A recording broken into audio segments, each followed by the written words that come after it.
प्रकृति के सिंचन से ही जीवन अभिसिंचित होता है। हमारी स्थिति उस लकड़हारे की तरह है जो उसी डाल को काट रहा था जिस पर वह बैठा था, अथवा उस व्यक्ति की तरह है जो पत्तों को सींचते हुए पेड़ की जड़ें काट रहा था। अब पत्तों को कितना भी सींचा जाए, परंतु जड़ों को काटकर पेड़ को हरा भरा नहीं रखा जा सकता। ठीक इसी तरह सुख के हम कितने भी साधन जुटा लें, परंतु यदि जीवन जगन माता से विमुख है तो सारा सुख अपने आप ही खो जाता है। सुख के सभी प्रयास स्वतः ही दुख की सृष्टि करने लगते हैं। जगन माता का दृश्य रूप है प्रकृति। प्रकृति की कोख से ही जीवन के सभी रूप अंकुरित हुए हैं। इसी की गोद में जीवन का सुख और सौंदर्य हंसता खिलखिलाता है। इससे विलग विमुख होने पर जीवन का संकट में पड़ना स्वाभाविक है। आज संकट कितने भी हों और कहीं भी हों, उन सब का कारण यही है, जीवन यदि प्रकृति को सिंचित करता है तो प्रकृति जीवन को अभिसिंचित करती है। जीवन यदि प्रकृति को पोषित करता है तो प्रकृति जीवन को पोषित करती है। जब से प्रकृति में जीवन के अंकुर फूटे हैं, तब से यही क्रम चल रहा है। जब से इस क्रम में व्यवधान व्यतिरेक हुआ है, प्रकृति भी विनाशक हो उठी है। जो महालक्ष्मी बनकर सौभाग्य की सृष्टि करती थी, जो महासरस्वती बनकर बोध का वरदान देती थी, वही महाकाली बनकर विनाश की लीलाएं रच रही है। जो कभी नहीं हुआ वह आज हो रहा है। दुनिया के कोने कोने में त्रासदी व तबाही के विविध रूप दिखाई दे रहे हैं। क्यों हो रहा है ऐसा? बस जगन माता की समझदार संतान मनुष्य की नासमझी के कारण। जिसे जगन माता ने जीवन के सुख व सौंदर्य में निरंतर वृद्धि का दायित्व सौंपा था, वही जीवन में दुख और दुर्भाग्य को बढ़ा रहा है। स्थिति विकट है। भूकंप, बाढ़, मौसम के सभी विनाशक परिवर्तन महाकाली के कोप के कारण हैं। उनके इस कोप को शांत करना होगा। ब्रह्मदेव की तरह उनके स्वरूप को समझते हुए उन्हें प्रसन्न करना होगा। ब्रह्मा जी जगन माता की स्तुति करते हुए यही सत्य स्पष्ट करते हैं। वे कहते हैं, हे देवी, तुम्ही से जीवन व जगत का पालन होता है और सदा कल्प के अंत में तुम ही सबको अपना ग्रास बना लेती हो। इस जगत की उत्पत्ति के समय तुम सृष्टि रूपा हो, पालन के समय स्थिति रूपा हो। ब्रह्मदेव के इस कथन में जीवन का सत्य बोध है। उनकी यह अनुभूति हमें भी होनी चाहिए। यह सच है कि ब्रह्मदेव समस्त सृष्टि की रचना करते हैं, परंतु यह भी सच है कि इस सृजन में उन्हें आवश्यक होता है जगन माता का आशीष। उनकी कृपा उन्हें जरूरी होती है। हमारे जीवन में भी यही तत्व, यही सत्य आवश्यक है। कुछ अंशों में हम जब भी सृजेता हैं, अपने जीवन के सुख सौभाग्य की सृष्टि हम स्वयं करते हैं। इसके लिए हमें भी माँ भवानी का आशीष चाहिए। संकटों के विनाश के लिए उनकी कृपा चाहिए।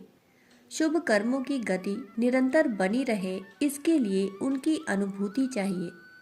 इसके लिए हमारे अंतःकरण में वही भाव निरंतर पोषित होने चाहिए जो ब्रह्मदेव की भाव चेतना में है।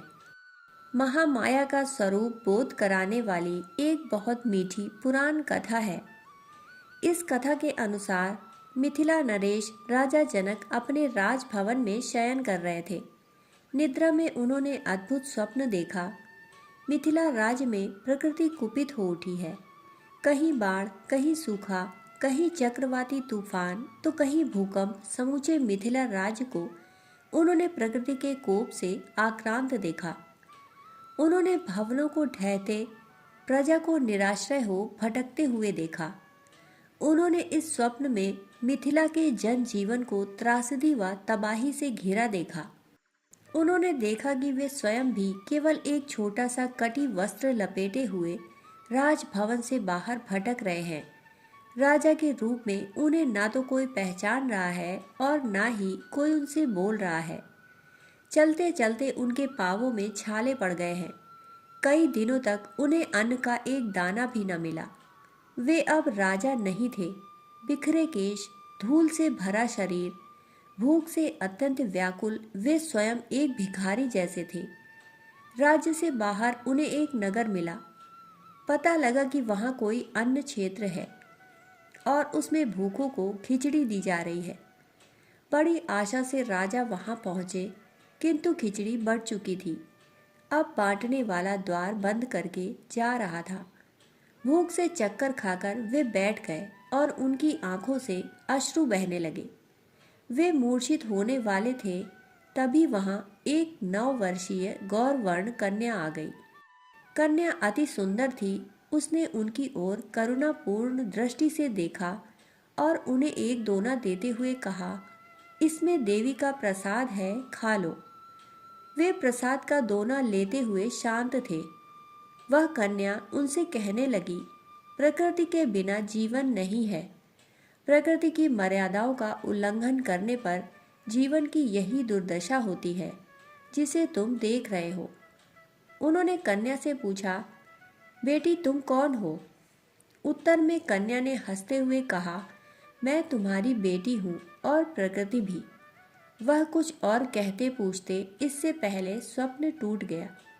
स्वप्न के टूटने पर वे जाग तो गए, पर उनमें घबराहट थी। उन्होंने महामंत्री से बुलाकर कहा, मंत्रीवर, आप महर्षि अष्टावक्र को आदर सहित बुला लाएं। मंत्री के मुख से राजा जनक का आमंत्रण सुनकर अष्टावक्र मुस्कुराए और राजभवन की ओर चल दिए। जनक के पास पहुंचने पर ऋषि अष्टावक्र ने उनकी स्थिति देखी। स्वप्न का प्रभाव अभी भी उनके मुख पर स्पष्ट था। राजर्षि जनक ने उन्हें अपना स्वप्न विस्तार पूर्वक सुनाया। साथ में यह भी कहा, महर्षि, यह स्वप्न था या जागृत अनुभव अथवा फिर कोई दैवी संकेत, कुछ समझ में नहीं आ रहा। राजा जनक की बात सुनकर महर्षि अष्टावक्र ने ध्यानस्थ होकर स्वप्न पर गहन विचार किया। काफी देर के बाद उन्होंने आंखें खोली और कहने लगे, राजन, जागृत, स्वप्न, सुषुप्ति और तुरीय सभी पराम्बा प्रकृति की चैतन्यता के ही आयाम हैं। तुम्हारा स्वप्न उन्हीं की लीला है।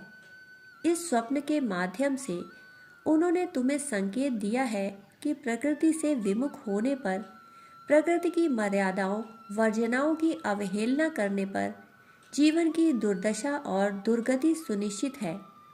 स्वयं में तुमने यही सत्य देखा।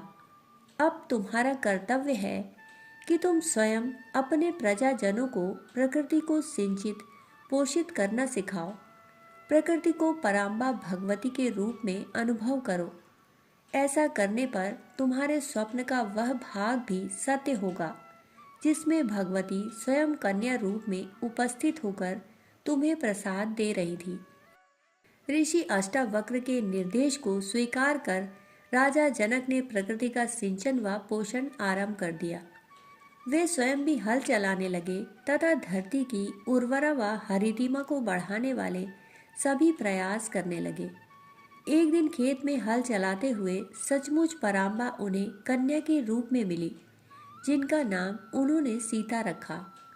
पुत्री के जन्म का समाचार सुनकर अष्टावक्र ने उनसे कहा, पराम्बा प्रकृति स्वयं सीता का रूप धारण कर मिथिला को वरदान देने आ पहुंची हैं। सचमुच सीता के आगमन के बाद प्रकृति मिथिला वासियों पर सुख व सौभाग्य के वरदान निछावर करने लगी।